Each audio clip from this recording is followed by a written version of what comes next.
السلام عليكم ورحمة الله وبركاته. الحمد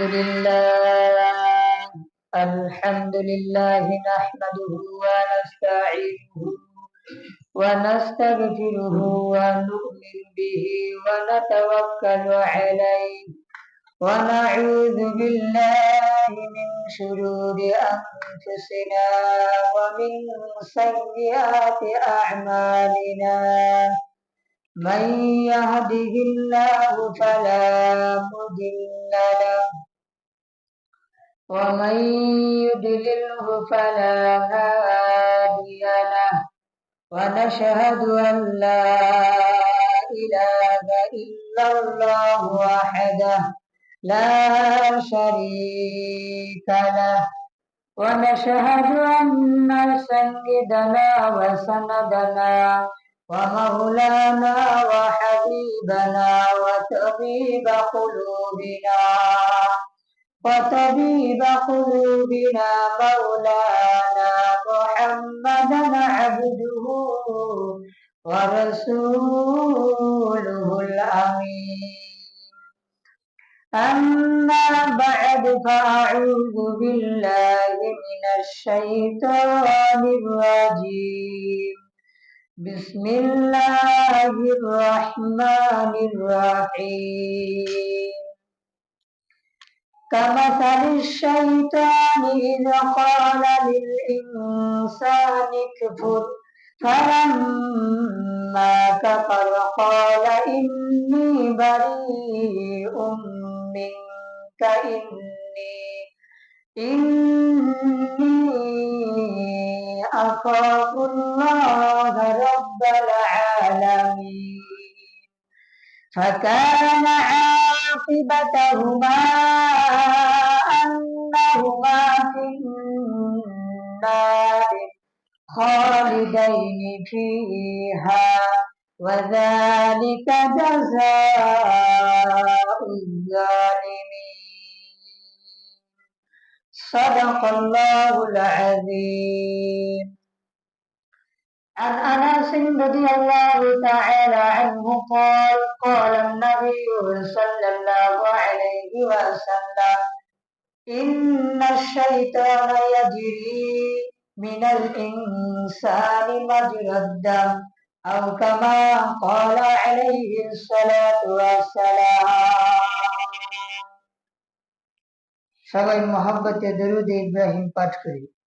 আল্লাহুম্মা সাল্লি আলা মুহাম্মাদ ওয়া আলা আলি মুহাম্মাদ কামা সাল্লাইতা আলা ইব্রাহিম ওয়া আলা আলি ইব্রাহিম ইন্নাকা হামিদুম মাজিদ। আল্লাহুম্মা বারিক আলা মুহাম্মাদ وعلى آل محمد كما باركت على إبراهيم وعلى آل إبراهيم إنك حميد مجيد. गलमुराई बरसीता रे तूने तौबा कर दम मंजरना कर दनी। अल्लाहुम्मा सल्लि अला मुहम्मद नबील उम्मी वअला आलिहि वसल्लिम तस्लीमा। اللهم انزله المكان المقرب عندك يوم القيامة. صلى الله على محمد صلى الله عليه وسلم. الحمد لله ثم الحمد لله. আল্লাহ জাল্লা শানুহুর দরবারে অসংখ্য অগণিত শুকরিয়া যে রব্বে কারীম আল্লাহ সুবহানাহু ওয়া তাআলা অত্যন্ত মেহেরবানি করে মহব্বত করে আজকের জুমার সালাত আদায় করার জন্য বিভিন্ন জায়গা থেকে আমাদেরকে কবুল করেছেন। আল্লাহর ঘর মসজিদে আসার বসার নামাজের পূর্ব মুহূর্তে গুরুত্বপূর্ণ কিছু আলোচনা পেশ করার জন্য এবং শ্রবণ করার জন্য তৌফিক দান করেছেন। এজন্য সবাই দিল থেকে খুশি হয়ে শুকরিয়া তান জবান করে আন্তরিকতার সাথে বলি আলহামদুলিল্লাহ। সম্মানিত দিনী ভাইরা, আল্লাহ তাআলার শুকরিয়া আদায়ের সাথে সাথে আমরা অসংখ্য অগণিত দরুদ এবং সালাম পাঠাচ্ছি বাংলাদেশের এই ভূখণ্ড হতে আমাদের সকলের পেয়ারা নবী, আমাদের সকলের শাফাআতের নবী, তাওবার নবী, নবী রহমত, নবী মুহাম্মদ রাসূলুল্লাহ সাল্লাল্লাহু আলাইহি ওয়াসাল্লাম। সম্মানিত দিনী ভাইরা, আপনারা সবাই ভালো আছেন? আলহামদুলিল্লাহ। আল্লাহ তাআলার মেহেরবানি, আল্লাহ তাআলা অনেক অনেক অনেক ভালো রাখছেন, সাথে তো অনেক খুশির খবরও আছে আমাদের। কথা ঠিক না? অনেকেই জানেন আমাদের জন্য অনেক বড় একটা খুশির সংবাদ আছে। যিনারা এটা করছেন আল্লাহ তাআলা ওনাদেরকে দুনিয়ার মধ্যে দ্বীনি লাইনে আল্লাহ তাআলা আগে বাড়ার তৌফিক দান করুন। আমিন। এবং ভুল ত্রুটি যা আছে সবগুলো ক্ষমা করে আল্লাহ তাআলা তাদেরকে নেককার মানুষ হিসেবে কবুল করুন, বলুন আমিন। আমি আপনাদের সম্মুখে পবিত্র কোরআন কারীমের আপনাদের পরিচিত, অনেকের পরিচিত সূরাতুল হাসর, আমরা অনেক ভাই আছি ফজরের পরে মাগরিবের পরে সূরা হাসরের শেষে 3 আয়াত তেলাওয়াত করি। এই 3 আয়াত তেলাওয়াতের ফজিলত আমরা জানি, এই জন্য আমরা করি। যারা জানেন বুঝে এরা করে, আর যারা জানে না বুঝে না এরা তো এগুলো সূরা হাসর ফজরে তো খবর থাকে না, সূরা হাসরের কই পড়বে। তো সূরাতুল হাসরের থেকে আপনার সূরাতুল হাসরের মধ্যে 24টা আয়াত আছে। এর মধ্যে থেকে আমি আপনাদের সম্মুখে 16 নম্বর এবং 17 নম্বর আয়াত তেলাওয়াত করেছি। 2টা আয়াত তেলাওয়াত করেছি। আল্লাহ তাআলা যদি চাহেন ইনশাআল্লাহ এই আয়াতের আলোকে কিছু কথা বলতে আপনাদের সামনে পেশ করব ইনশাআল্লাহ। প্রথমেই বলতে চাই, আমাদেরকে আল্লাহ তাআলা দুনিয়াতে পাঠিয়ে দিয়েছেন ভালো কাজ করার জন্য, নেক কাজ করার জন্য, নেকি কামানোর জন্য। এতে তো কোনো সন্দেহ নাই। কারো সন্দেহ আছে? নাই। আল্লাহ পাক পাঠাইছেন মূলত নেকি আদায় করার জন্য, আমলের ঝুড়ি, নেক আমলের ঝুড়িকে পরিপূর্ণ করার জন্য। এই আমল আল্লাহ তাআলার জমিনে যারা ভালোভাবে করে আদায় করে, এদের তক্কা, এদের মর্যাদা, এদের শান আল্লাহ তাআলা বাড়াইতে বাড়াইতে তাদের নামের সাথে যোগ হয় আল্লাহর ওলি, আল্লাহ তাআলার ওলি, খাস বান্দা, বুজুর্গ, সম্মানিত মানুষ। আমরা বলি পীর সাহেব, হক্কানে আলেম, এগুলো আমরা বলে থাকি। তো আর যারা আমাদের ক্ষেত্রে কমতি থাকে, ঘাটতি থাকে, এদেরকে মানুষ ওইভাবে দিনের লাইনে মূল্যায়ন করে না। দুনিয়াবি লাইনে হয়তো বা একটু মূল্যায়ন করে, দুনিয়াবি দৃষ্টিকোণ থেকে, বাকি ইসলামী শরীয়তের দৃষ্টিকোণ থেকে তার মূল্য কিন্তু তেমন নাই। একটা মাসালা তাকে জিজ্ঞাসা না, একটা বিষয়, দিনের বিষয় জানার জন্য তার কাছে কেউ যাবেও না, কারণ সে দিনই বিষয়ে অভিজ্ঞ নয়, অনভিজ্ঞ। এজন্য মানুষ তার কাছে ভিড়ে না, যায় না। কিন্তু নেককার মানুষ যদি সমাজের মধ্যে একজন থাকে, একজন চোর হোক, ডাকাত হোক, সেও কিন্তু তার প্রতি একটু ভক্তি রাখে, শ্রদ্ধা রাখে, এটাই স্বাভাবিক। ভালো মানুষকে অনেক মানুষ হয়তো বা শত্রুতার কারণে সামনাসামনি একটু অন্যভাবে দেখে, কিন্তু যতটুকু বোঝা যায় মানুষের হাল চাল হাকিকত, যে তার দিনের মধ্যে ওই ভালো মানুষটার প্রতি আলাদা একটা টান আছে, আলাদা একটা মায়া মহব্বত আছে। কিন্তু এই মায়া মহব্বত বেশি দূর পর্যন্ত যাইতে পারে না, শয়তানের ধোঁকায় পড়ে। আর তুমি কি কম জানো, ওর কাছে তোমার যাইতে হয়, শিখতে হয়, বলতে হয় নিজে নিজেই চেষ্টা করো। কত বাংলা কিছু বের হয়েছে, মাসালার কিতাব, হাদিসের কিতাব, তাফসীরের কিতাব, নিজে নিজেই দেখো মোতালা করো, লেখাপড়া করো, আর কারো কাছে যাওয়ার তেমন প্রয়োজন নাই। এরকম ধোঁকা দেয়। বা তুমি একজন সমাজের সম্মানিত মানুষ, একজন হর্তাকর্তা, টাকাওয়ালা, তুমি যারা ইমাম সাহেবের কাছে মাসালা জানতে, খতিব সাহেবের কাছে কিছু বিষয় জিজ্ঞাসা করতে, এটা কিন্তু বেয়ামানা, দেখতে খারাপ দেখা যায়। পারলে তুমি হুজুরে তোমার কাছে নিয়ে আসো, দায়িকা তুমি যাওয়াকে, এতে তোমার মান সম্মানের ঘাটতি হবে, কমতি হবে। হুজুরে একবার খাওয়াই না, এটা ব্যাপার না, তাও তোমার মান সম্মান ঠিক থাকবে। বাসায় নিয়ে আমার সবাই জিজ্ঞাসা করো, কিন্তু ভুলেও কষ্ট করে ইমাম সাহেব খতিব সাহেবের কাছে দিও না, মান সম্মান কিন্তু নষ্ট হবে। কত বড় মানুষ, টেকাওয়ালা, হ্যাঁ গেছে ইমাম সাহেবদের কষ্ট করে জিগাইতে মাদ্রাসায় মসজিদে, এরকম ধোঁকা আসতে পারে কিনা? এটা আসলে মূলত মানুষকে এই ধোঁকায় ফেলে শয়তান, বলেন কে? শয়তান।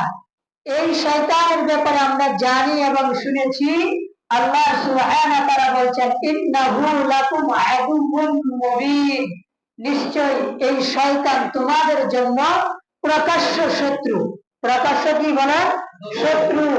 কিন্তু যারা এটা বুঝতে পারে না, দিন যায় রাত যায়, শয়তানি প্ররোচনায়, শয়তানি ভাবে নিজের নেক আমলগুলো জলাঞ্জলি দিয়ে নষ্ট করে, বরবাদ করে, এমন এক সময় কিছু কিছু মানুষ সব আমল নষ্ট করে শেষ পর্যন্ত যতটুকু পুঁজি ছিল, ইমান যতটুকু থাকলে বাঁচতে পারত, এই পরিমাণ ইমানটাও শয়তানের ধোঁকায় করে নষ্ট করে দেয়, বলে নাউজুবিল্লাহ। তখন কিন্তু টের পায় না শয়তান ইমান নষ্ট করে দিয়েছে, এটা টের পায় না, বুঝেই না, কারণ এটা একদিনে হয় নাই। আস্তে আস্তে আস্তে ক্রমে ক্রমে ধাপে ধাপে তাকে এই পর্যন্ত শয়তান নিয়ে আসছে। একদিনে কিন্তু আপনার আমার ইমান ডাইরেক্ট নষ্ট করবে এমন না। কেমনে নষ্ট করে?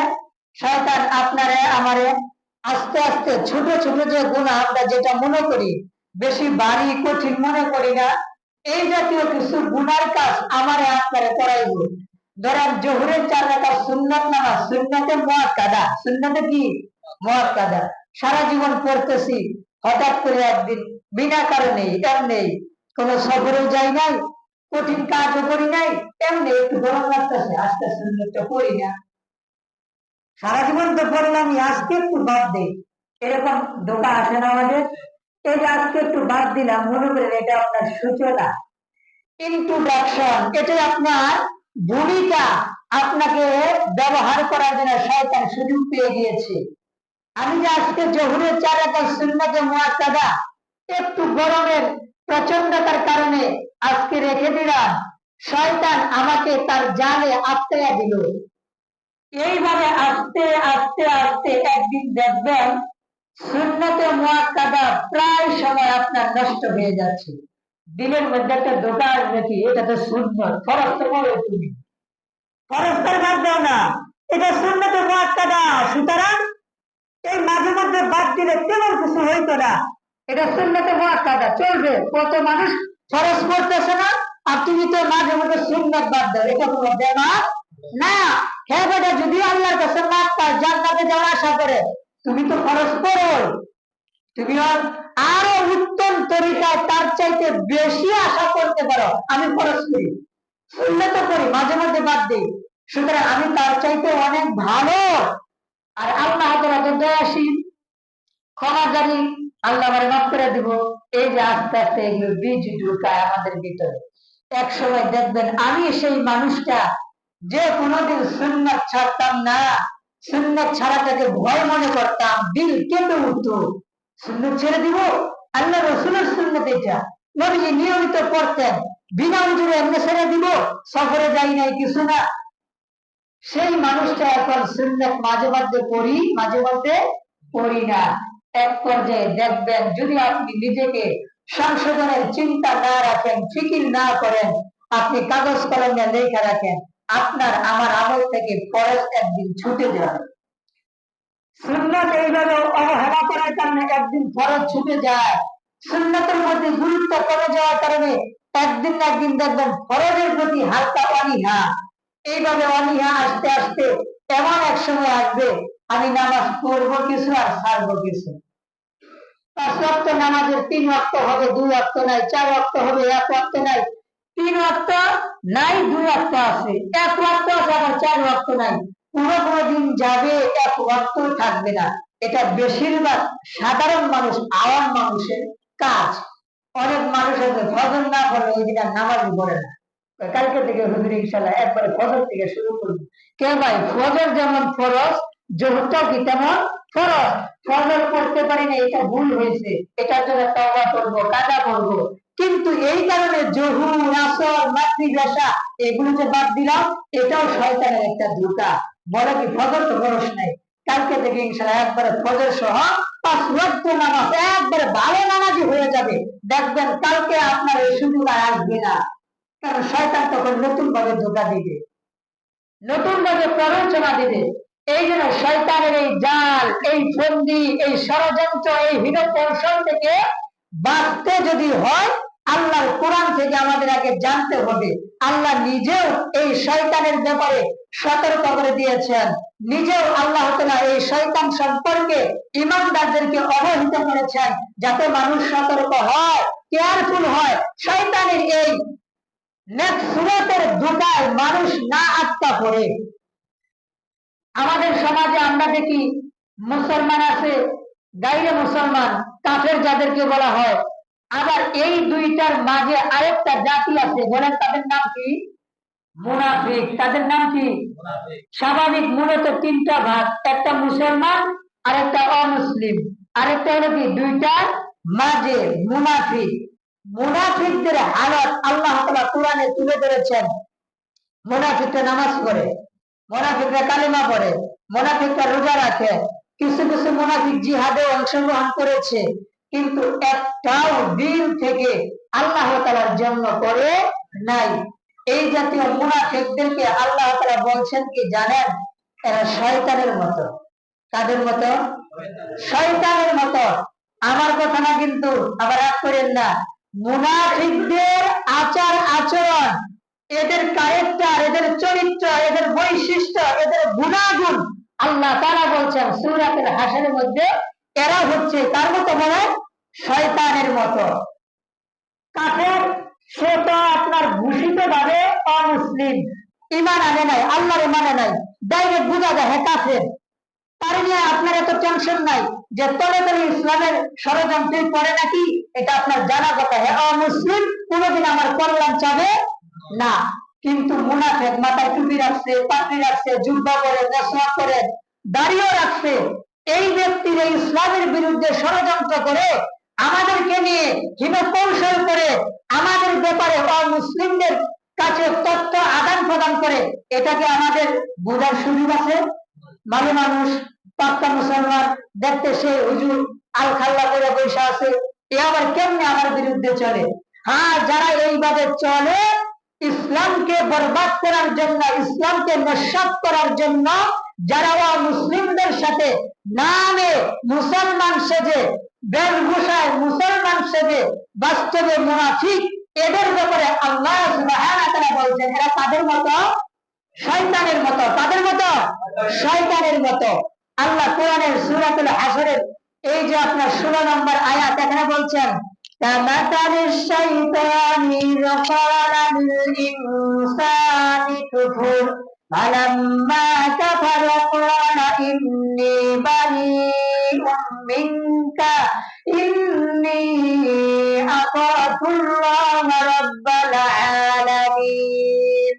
আল্লাহ এখানে বলছেন যে কামাতালিশ শাইতান, তাদের দৃষ্টান্ত, তাদের উপমা হচ্ছে কার মতো? শয়তানের মতো। ইয ক্বালা লিল ইনসানি কুফুর, এই শয়তান মানুষকে ধোঁকা দেওয়ার জন্য বলবে তারে তুমি এই অবাধ্যতার কাজ করো, অন্যায় করো, গুনাহ করো, এই দিকে সে দাবি তো করবে।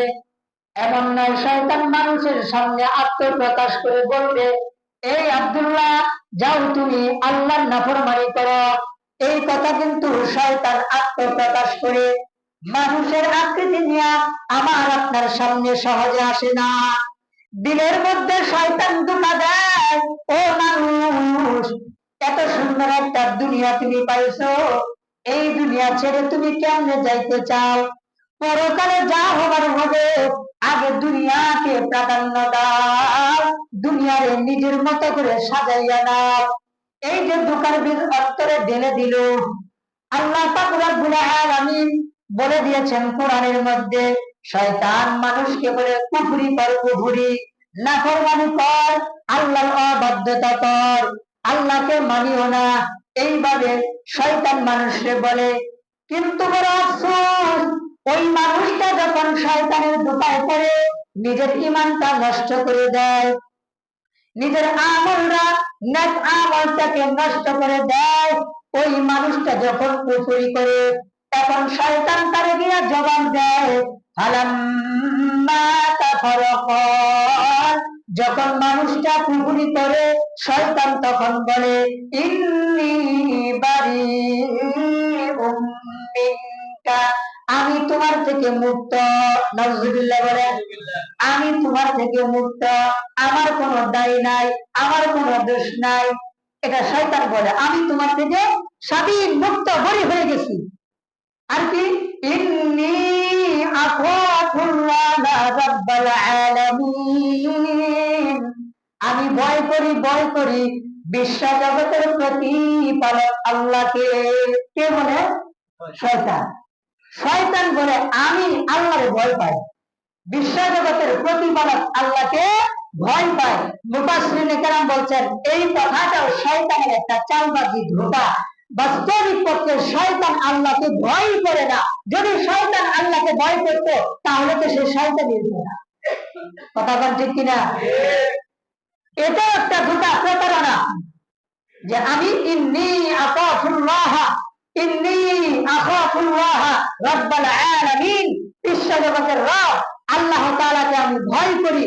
এটা শয়তানের একটা চালবাজি, ধোঁকা। কেমনে মানুষকে শয়তান ধোঁকা দেয় একটা নজরিয়া দৃষ্টান্ত আপনাদের সামনে তুলে ধরি। আপনার তাফসীরে কুরতুবীতে আসছে, তাফসীরে মাজহারিতে আসছে, তাফসীরে ইবনে কাসিরে আসছে। তাফসীরে ইবনে কাসিরে আসছে আলী রাদিয়াল্লাহু তাআলা আনহু থেকে, আর তাফসীরে মাজহারিতে আসছে আব্দুল্লাহ ইবনে আব্বাস রাদিয়াল্লাহু তাআলা আনহুমা থেকে, যাকে রাইসুল মুফাসসিরিন বলা হয় আব্দুল্লাহ ইবনে আব্বাস। একটা ঘটনা বয়ান করছেন এই আয়াতের আলোকে। ঘটনা কি, একবার শয়তান তার সাঙ্গপাঙ্গ যা আছে সবে ডাকছে, আসো মিটিং ডাকছে। শয়তান সমুদ্রের উপরে মিটিং করে, সুবহানাল্লাহ বলে। কোথায় মিটিং করে? সমুদ্রের উপরে মিটিং করে।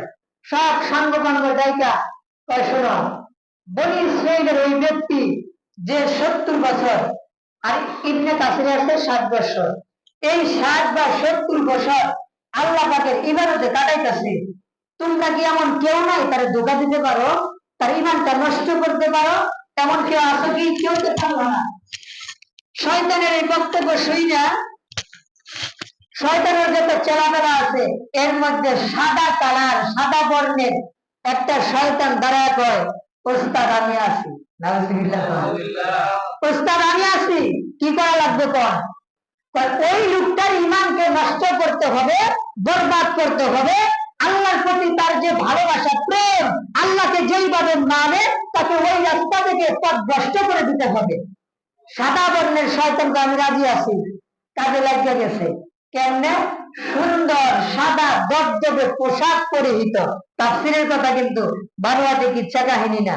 সুন্দর সাদা পোশাক পরিরা ওই যে বনি ইসরাইলের যে ব্যক্তি ইবাদত গুজার 70 বছর বা 60 বছর ইবাদত করতেছে, তার কাছে আইসা, তার কি কাছে আইসা, তার নাম হচ্ছে বারসিসা। এই বারসিসার কাছে আইসা আপনার বারসিসার যে খানকা, ইবাদত খানা, এর পাশে দাঁড়ায় গেছে, নামাজে দাঁড়ায় গেছে। প্রথমে সে ডাকছে, ও বারসিসা, ও বারসিসা, একটু শুনেন, আমার একটা কথা শুনেন। কিন্তু আল্লাহর বান্দা ইবাদতে এমন ভাবে মজে গেছে, অন্য কোন দিকে সে খেয়াল করে নাই, নিশ্চিন্তে নির্বিঘ্নে একান্ত চিত্তে আল্লাহ পাকের ইবাদত করেই যাচ্ছে।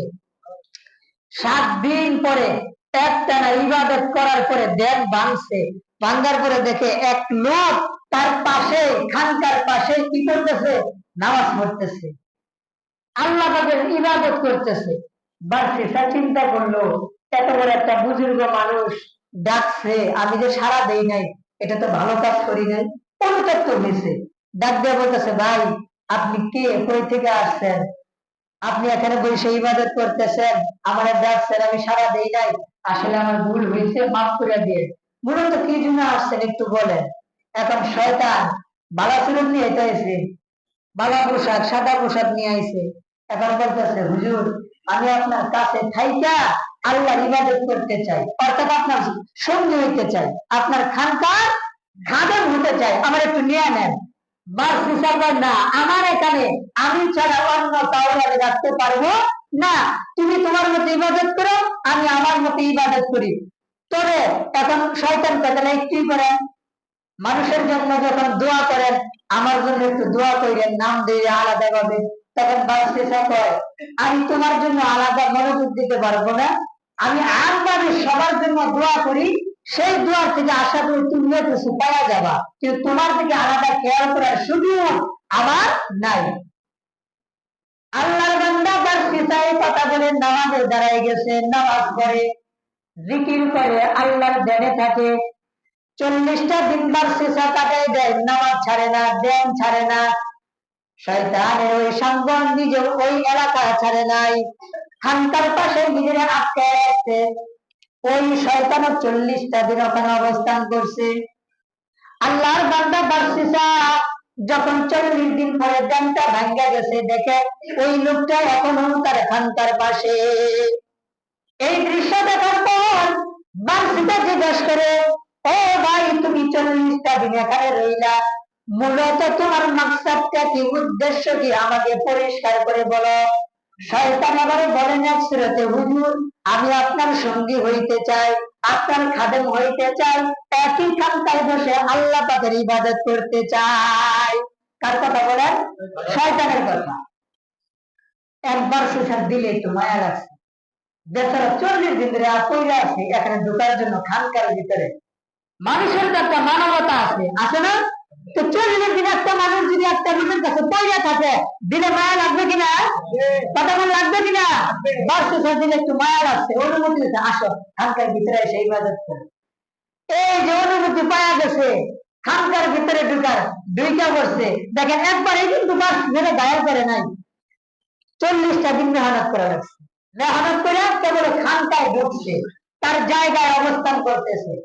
এইবার ইবাদতের প্রতিযোগিতা, কম্পিটিশন যারা কয়, 1 বছর ইবাদত করছে, কেউ কারোর সাথে কোনো কথাই বলে না। শয়তানও বাদশাহরে ডাক দেয় না, বাদশাহ শয়তানদের ডাক দেয় না। এখন বাদশাহ এক চিল্লা ইবাদত করতো না, জ্ঞান বাঁধতো, এখন 2 চিল্লা করে লাগাইতেছে। দেখে হেয়ার চাইতে, হেয়ার সাথে যে আসছে, হে আরো বেশি ইবাদত বুঝা। হে চিন্তা করলো, এটা আমার চাইতে বেশি ইবাদত বুঝা। অনেক বড় বুজুর্গ মানুষ, দিনদার মানুষ, মুত্তাকি মানুষ, আমি কি ভুল জায়গা করছি, আগে আগে তার জায়গাটা না দিয়া আফসোস করতেছে। এখন 1 বছর পরে শয়তানে হাত মুখ খুলে ভাষণ দেয়, ও বাদশাহ শুনেন, আমি আপনার এখানে 1 বছর ছিলাম, কিন্তু তেমন কিছু আপনার কাছে পাইলাম না। আমি মনে করছি আপনি তো সেই জবরদস্ত আল্লাহর ওলি, অনেক কিছু জানা যাবে, শিখা যাবে। শেষ পর্যন্ত 1 বছর কাটাইয়া দেখলাম আপনার কাছে শিক্ষার আমার তেমন কিছু নাই। আমার অন্য আরেকজন ব্যক্তি আছে, বুজুর্গ মানুষ আছে, আমি তার কাছে চলে গেলাম। এখন বাদশাহ এই কথা শুই না মনটা একটু খারাপ হয়ে গেছে গা, হাই রে, আমার ইবাদত নিয়ে, আমার এই আমল নিয়ে সে আঙ্গুল ধরছে, আমার বিরুদ্ধে কথা বলতেছে। আবার হ্যাঁ কই কি, আমি এখন চলে যাবো, আপনি থাকেন, আমি আরেক জায়গায় যাবো, যেখানে আমার আরেকজন ব্যক্তি আছে, তার কাছ থেকে আমি শিখবো। আল্লাহর বান্দা বাদশাহকে শয়তান ধোঁকা দেওয়ার জন্য কত তামসা শুরু করছে। এইবার শয়তান বলে, যাবই না, রাখতে পারবা না, তবে একটা কথা বাদশাহ, আমি তোমার একটা জিনিস শেখায়া যাব, যে জিনিসটার কারণে তুমি সমাজের মধ্যে আরো সম্মানের অধিকারী হয়ে যাইবা। বাদশাহ বলে, কোন জিনিসটা ভাই আমার শিখায়া দাও।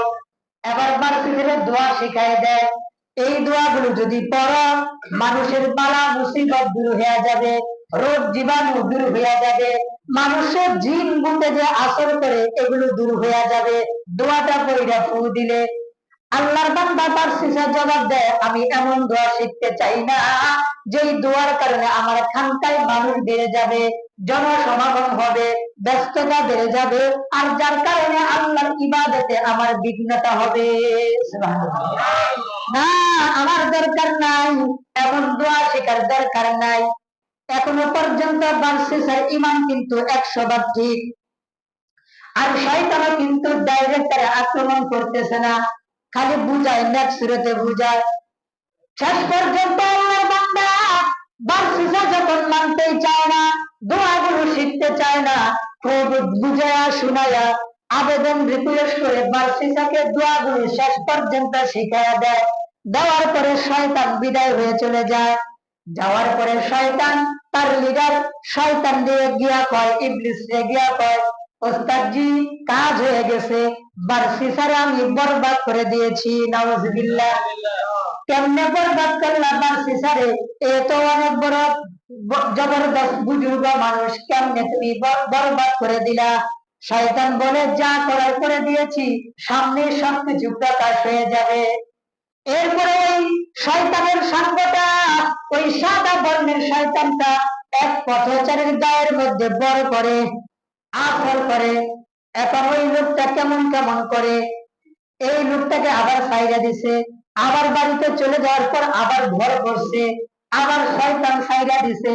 এখন একটা মানুষের আকৃতি নিয়ে, চিকিৎসকের আকৃতি নিয়ে বাড়িতে আইসা কর, আপনাদের এই মানুষটাকে দুষ্ট একটা নারী জিন ভর করেছে, আমি চিকিৎসা করার জন্য পরামর্শ দিতে পারি। বাড়ির মানুষ জিজ্ঞাসা, কোথায় গেলে ভালো হবে? বলে, অনেক জায়গায় একজন বুজুর্গ আছেন, নাম হচ্ছে বারসিসা, ভালো দোয়া জানেন, আল্লাহর খুব খাঁটি বান্দা, এর কাছে গেলে দোয়া করে ফু দিলে ভালো হইয়া যাবে। শয়তানি শিখাই দিচ্ছে। শয়তানি কি করছে বলে? শিখাই দিচ্ছে। আচ্ছা, আপনি রুগী নিয়ে যাবে না তারা? কঠিন রুগী লেগে গেছে, আর রুগী তো মূলত শয়তানি তো ভর করে। তার বারসিসার দরবারে যাওয়ার পর আবার বার হয়েছে, শয়তান আক্রমণ করছে। বার হওয়ার পরে যখন বারসিসা দোয়া করে ফু দিছে, শয়তান দূরে চলে গেছে। এটা তো শয়তানি শিখাই দিয়ে গেছে। বর্তমান জমানাতে অনেক কবিরাজ দেখবেন, ফুল বাদে ভালো হয়, নামাজ পড়ে না। লোকটা পাইল কি? ভিতরে মাল আছে, ওরা ডিম আছে, ভরা পানি, পানি খেলে ভালো হয়ে যাইব। পানি করার জন্য মানুষ, পর্দা নাই, নামাজ নাই, আছে নারী পুরুষ একবারে একাকার হইয়া মিলামিশা করতেছে, দাঁড়ায় আছে, মেলার মতো দোকানপাট বসে গেছে, নামাজের কেউ খবর নাই, পর্দার কোনো খেয়াল নাই। আর ওই বেটার কাছে পানি পড়া নেওয়ার জন্য লাইন কি লাইন দাঁড়ায় আছে, সবাই কি সময় দাঁড়ায় আছে। আমার কত পানি পা দিয়েও যদি দেয়, ওই পানি খেলেও মানে তার বরকত আছে।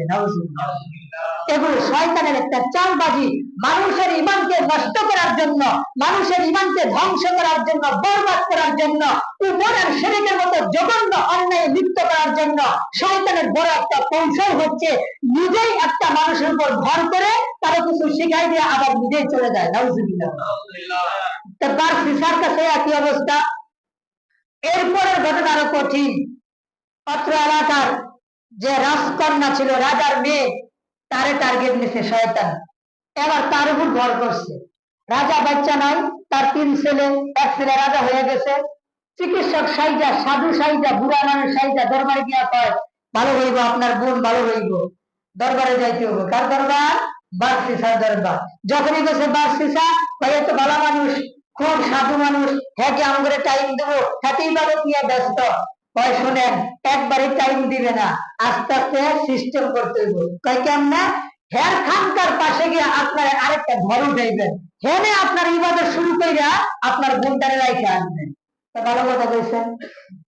বাস নিয়ে গেছে, রাজকন্যা সহ নিয়ে গেছে, ঘর উঠে ইবাদত করতেছে। হঠাৎ করে বারসিসা চোখ পড়ছে 3 ভাইয়ের দিকে।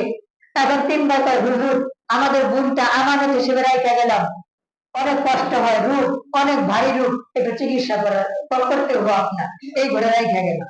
বইলা চইলা গেছে। এখন বারসিসা দেখে মহিলারা যখন শয়তান ভর করে, পাগলার মতো করে, কেমন কেমন করে, মানুষজন নাই, এখন কি একটা বিপদের মধ্যে পড়ছে বারসিসা। জিয়া ওই যে জানি তো এক বুজুর্গ শিখাই দিয়ে গেছে ফুফা দিলেই ভালো হয়ে যাবো, হ্যাঁ যা ফুফা দেয় মাশাআল্লাহ ভালো হয়ে গেছে গা, শয়তান চলে যায় গা। তো আরেকদিন এমন অবস্থা, মহিলা বর শয়তান ভর করে এমন করছে নিজের গায়ের কাপড় চোপড় সব খুলে ফেলছে, নাউজুবিল্লাহ। এখন বাড়ছে তো বিরাট একটা বিপদ আছে, এখন এটা কি করবো? এক পর্যায়ে শয়তান তারে প্ররোচনা দেয়, বার্ষিকা বুজুর্গ সাথে, বার্ষিকা যাও, তুমি একটা ভালো মানুষ, তোমার মনে তো কোনো খারাপ কিছু নাই, তুমি যে একটু খুব ভালো ভালো হইলো, এটা তো জনকল্যাণমূলক কাজ, ভালো কাজ, যদি একটু একটু গুনাহ হয় হইলে হোক করে তওবা করে মাফ চায় না। নাউজুবিল্লাহ। শয়তান তারে পরামর্শ দিছে, আর থাকতে পারে নাই, এই পাগলামি দেখা অবস্থা দেখা সহ্য করা চোখের সামনে গেছে, যাওয়ার পরে তার চিকিৎসা করছে, ভালো হয়েছে, কিন্তু শয়তান যা করার তা করে দিচ্ছে। নাউজুবিল্লাহ। উলঙ্গ মহিলা, সুন্দরী একটা মহিলা, একজন যুবক মানুষ যদি একা একা পায় কি হতে পারে আপনারা চিন্তা করেন। শয়তান তার মধ্যে বাসা বাঁধে, তিন দিতে আছে দুইজনের, যা হবার তা হয়ে গেছে। কি কাজ? শেষ পর্যন্ত ওই মহিলার গর্ভে সন্তান এসে গেছে। এখন বাড়ছে যারা ওই শয়তান বুজুর্গে বেদরে কয়, কি করছো তুমি, এটা কি কামটা করছো, এখন তোমার মান সম্মান সব শেষ, বাঁচতে হলে মাইয়া লাগবে, মাইয়া কাহারে তুইটা রাখো, কেউ জানবে না যে তাদের গুণ কি হয়ে গেছে, তোমার সম্মান থাকলো, তোমার বুজুর্গি থাকলো, তুমি অপবাদ থেকে বাঁচা গেলা। শয়তানের বুদ্ধি তো খারাপ না, হেতর জানে না শয়তান, বাস তাই করছে, মহিলারে মাইয়া আপনার পাহাড়ের মধ্যে দূরে নিয়ে পুইটা ফেলাইছে। শয়তান চালাকি করে কাপড়ের কিছু অংশ বাইর করে যাচ্ছে, কারণ শয়তানের চ্যালেঞ্জ বাড়ছে তার ইমান নষ্ট করবে, বাইর করে আসছে। অনেকদিন পর তার বাইরে আসছে, বোনের সংবাদ দিতে বাড়ছে, ছেড়ে দিয়েছে, বাড়ছে জবাব দিচ্ছে, দুষ্ট জিনেরা আমার থেকে তারা কাইরা নিয়ে গেছে, আমি রক্ষা করতে পারিনি। তো বুজুর্গ মানুষ মিশা কথা কইব, বিশ্বাস কইরা মন খারাপ করে চলে গেছে। শয়তানের স্বপ্নে দেখাইতেছে ওই মহিলার ভাইকে, বড় ভাইকে, তোমার বোনকে বার্সিসা হত্যা করেছে। নাউজুবিল্লাহ। এখন বলতে পারেন শয়তানের স্বপ্ন দেখায়? হ্যাঁ, শয়তানের স্বপ্ন দেখায়। আবু দাউদ শরীফের 5019 নম্বর হাদিস, আল্লাহ নবী বলছেন, আর রুইয়া সালাতুন, স্বপ্ন তিন প্রকার, এর মধ্যে একটা হচ্ছে আর রুইয়া সালিহা বুশরা মিনাল্লাহি তাআলা, একটা হচ্ছে আল্লাহর পক্ষ থেকে স্বপ্ন, যেটা মানুষের জন্য, মুমিনের জন্য সুসংবাদ। দুই নম্বর হচ্ছে এমন স্বপ্ন, আর রুইয়া এমন স্বপ্ন তাহযীরুম মিনাশ শাইতান, এটা শয়তানের পক্ষ থেকে দুশ্চিন্তা, বিপদ একটা স্বপ্ন, এটা হয়। অর্থাৎ মানুষের স্বপ্ন যা দেখে এটা আল্লাহর পক্ষ থেকেও হয়, আবার কখনো বলেন শয়তানের পক্ষ থেকেও দেখানো হয়। আর তিন নম্বর যেটা হচ্ছে মানুষ যেটা কল্পনা জল্পনা করে সারাদিন ঘুমানোর রাত পর্যন্ত বা শুইতে গিয়া হঠাৎ করে ওই টাইপেরই বা ওই জিনিসটাই ঘুমের ঘরে স্বপ্নে সে দেখতে পায়। কথা বুঝাইতে পারলাম? এটা সহিহ হাদিস, আবু দাউদ শরীফের 5019 নম্বর। আল্লাহর পক্ষ থেকে স্বপ্ন, শয়তানের পক্ষ থেকে। এখন বড় ভাইয়ের স্বপ্নে দেখাই দিছে, এখন বড় ভাই 3 দিন একেবারে দেখছে, মেজ ভাই হেরো দেখাইছে, এখন মেজ ভাই গিয়া বলতেছে বড় ভাই কেমন স্বপ্ন দেখছি, বড় ভাই কার রাতে দেখছি, আসেন যাই বাড়ছি তার কাছে যাই, গিয়া জিজ্ঞাসা করছে, হুজুর সত্যি করে বলেন তো ঘটনা কি? আমি কি তোমাদের সাথে ফাজলামি করছি?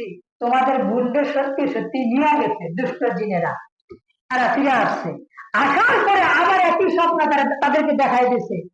এইবার দেখা করে, শোনো তোমাদের বোনের লাশ, শোনো আমি এটা দেখাই দিই। শেষ পর্যন্ত তাদেরকে স্বপ্ন ওখানে নিয়ে গেছে, নিয়ে গিয়ে দেখাইছে লাশটা কোথায় দাফন আছে।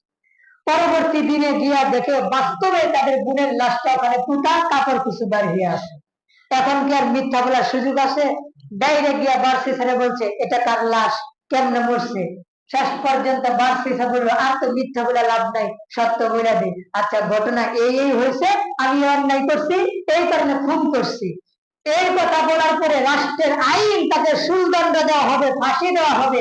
এখন শয়তানে এগোতেছে, মিথ্যা কথা বলার পেলে না, সত্য কথা বলে দিছে, যে মান সম্মান বাঁচত, বাচ্চা গেতা দেন শয়তান ঢোকা দেয়। এখানে ওরা আপনার পিন দেন, এখানে সারের পিন দেন, এই তুমি সত্য বলে ফেলছো, মিথ্যা কথা বলতা, আচ্ছা আমি তো বই লয়ে ফেলছো, আর লাভ নাই, যা হবার হইবই। তবে একটা পথ বাকি আছে, মানুষ যখন বিপদে পড়ে তখন কিন্তু তার জ্ঞান হালকা হয়ে যায়, জ্ঞান শূন্য হয়ে যায়, কি রেখে কি করবে। হঠাৎ করে ধরেন আপনার কারেন্টের যদি শর্ট শুরু হয়ে যায়, মানুষ কিন্তু দৌড়াদৌড়ি করে, অনেক সময় হুঁশ থাকে না যে কোনটা থেকে কোনটা করবো, কি করবো। এই পাগলটা তেমন অবস্থা, কি রেখে কি করবে। শয়তান বলতেছে একটা পথ আছে, সেটা কি? আমি তো কম বুজুর্গ না, একটা কথা আমার মানো। কি কথা? তুমি যদি আমার একটা সাজদা দাও, আমি তোমার নিয়ে আত্মগোপন করবো, এরা টেয়ারই পাবো না। নাউজুবিল্লাহ। এখন বাঁচার জন্য বারসিসা শয়তানের পায়ে সাজদা দিয়ে দিছে। নাউজুবিল্লাহ। শয়তান আবার কয়, সত্য কথা বলুন, আমি কেডা? আমি হচ্ছি অমর, ইবলিসের চেলা পেলা। তোমার ইমান বরবাদ করার জন্য, কুফরি করানোর জন্য আমি এই পর্যন্ত মিশন নিয়ে, টার্গেট নিয়ে নামছিলাম। আজকে আমার মিশন পুরা হয়েছে। আজকে থেকে আমি তোমার থেকে মুক্ত। আজকে থেকে আমি তোমার থেকে মুক্ত। শুধু এই বারসিফের শয়তান ধোঁকা দেয় তা না, ইমাম রেও দেয়, খতিব রেও দেয়, মুসল্লি রেও দেয়, দেয় কিনা? হাজিকেও দেয়, গাজীকেও দেয়, সরকারকেও দেয়, জনগণকেও দেয়। শয়তানের মিশন, শয়তানের টার্গেট হচ্ছে প্রত্যেকটা বনি আদমকে জাহান্নামে নিক্ষেপ করার কথা, ঠিক কিনা? এখনো যদি আমরা সতর্ক না হই, শয়তানের চালবাজি, ধোঁকাবাজি, প্রতারণা, প্রবঞ্চনা, জাল থেকে রক্ষা পাওয়ার জন্য আল্লাহর শরণাপন্ন না হই, আল্লাহর কাছে তওবা না করি, গুনাহ করতে থাকি, এক সময় আমাদের শয়তান জাহান্নামের চৌরাস্তায় নিয়ে ফেলাইবে। এজন্য আজকে থেকে সতর্ক হওয়া দরকার, যাতে করে শয়তান আমাদেরকে ধোঁকায় ফেলতে না পারে। যারা কালেকশনের দায়িত্বে আছে একটু দাঁড়ায় যায়, যাতে করে শয়তান আমাদেরকে ধোঁকায় না ফেলতে পারে। এই কথা কোরআন আল্লাহ বলছেন, ফালাম্মা কাফারা ক্বালা ইন্নী বারীউম মিনকা ইন্নী আখাফুল্লাহ রাব্বাল আলামিন। শয়তান মানুষের কাছে আইসা কুমন্ত্রণা দেয়। কেমনে দেখেন? মোবাইল নামছে না, টাচ মোবাইল নামছে না, আপনারা প্রথম হামদানা শুনাইবো, ইসলামী সঙ্গীত শুনাইবো, বিভিন্ন বক্তার কিছু বয়ান শুনাইবো, কারি শব্দের কেরাত শুনাইবো। আস্তে আস্তে খবর, দেশের খবর একটু শুনি, মামুন সাহেব যেহেতু বাইরে গেছে, দেখি কিবা দেখা যায়, একটু দেখি। এই যে একটু দেখি ঢুকলাম, এটা সূচনা। এইভাবে একটা লোভ, একটা আকর্ষণ আসবে, আস্তে আস্তে এমন পর্যায়ে নিয়ে যাবে, মোবাইল ছাড়া আপনি থাকতে পারবেন না। মোবাইল চুরি হয়ে গেছে, নষ্ট হয়ে গেছে, দেখবেন আপনি কর্ম করে হইলো বেতন পান নাই, বাইক দোস্ত টেহা দিয়ে মানে মোবাইলটা নষ্ট হয়ে গেছে, খুবই দরকার মোবাইল। কে এমন কি জিনিস দরকার? আসলে মূলত দুটো কাজের দরকার না, বাটন ফোন দিয়ে তো কথা বলতে পারবো, কথা বুঝেন নাই? কিন্তু তার দরকার কেন? ওই যে শুইতে গেলে খালি খালি লাগে, 5-10 মিনিট টিপাটিপি করবো। এই যে 5-10 মিনিট টিপাটিপি, মোবাইলে একটু চোখ রাখা, এইভাবে আস্তে আস্তে আপনাকে উলঙ্গ বেহায়াপনা পর্যন্ত নিয়েই ছাড়বে। এটা শয়তানের টান। আমরা যারা আছি ভালো করে জানি, যারা টাচ মোবাইল চালাই, এমন কোন গুনার বিষয় নাই মোবাইল এখন দেয় নাই, সফটওয়্যার করে নাই, একবারে কিন্তু ঢুকবেন না। আবার প্রথম প্রথম গুণা করে একটু ভয় লাগবো, কিন্তু আস্তে আস্তে গুণাগুলো, এই নাটক, সিনেমা, থিয়েটার, টিকটক, বেহায়াপনা, উলঙ্গপনা, গান বাজনা, এই আমি যদি দেখতে দেখতে এমন অবস্থা করবো, আপনার কাছে খারাপ লাগছে না, তখন ভয় লাগছে না, স্বাভাবিক মনে হবে, মনে হবে তো সবাই দেখতেছে, আমি একলা নাই, সারা পৃথিবীর মানুষ মোবাইল এগুলো করে, আমি তো একা না। এটা শয়তানের বড় একটা টার্গেট, কথা বলার দিক থেকে। এজন্য আমাদের যাদের টাচ মোবাইল আছে, আমরা ওলামা একরাম নিজেরা ঠিক রাখতে পারি না, আপনারা আওয়াম মানুষ, এটা তো আপনাদের জন্য আরো ভয়ঙ্কর। যারা খুব সেইনের সাথে কন্ট্রোল করে চালাইতে পারবেন, এরা চালান। বাকি যারা পারবেন না, যে আমি পারবো না বুঝি, তারা দয়া করে আপনার টাচ মোবাইলের দরকার নাই। আপনি ওই ঢাকা ইউনিভার্সিটিতে লেকচার দিবেন, লেকচার মোতালা করা লাগবে এমন কিছু না। আপনার দেশের খবর হই না, কোন কাম ভাবে করে হালাবেন, উল্টে হালাবেন দেশের, পুরা দরকার নাই। সুতরাং ইমান আর আমল যতটুকু আছে, এটা নষ্ট না করে হেফাজতের খাতিরে যারা টাচ মোবাইল সেইদের সাথে কন্ট্রোলের সাথে ব্যবহার করতে পারবেন না, ইউজ করতে পারবেন না, আজকে থেকে ওই মোবাইল থেকে আস্তে আস্তে দূরে সরে আসে।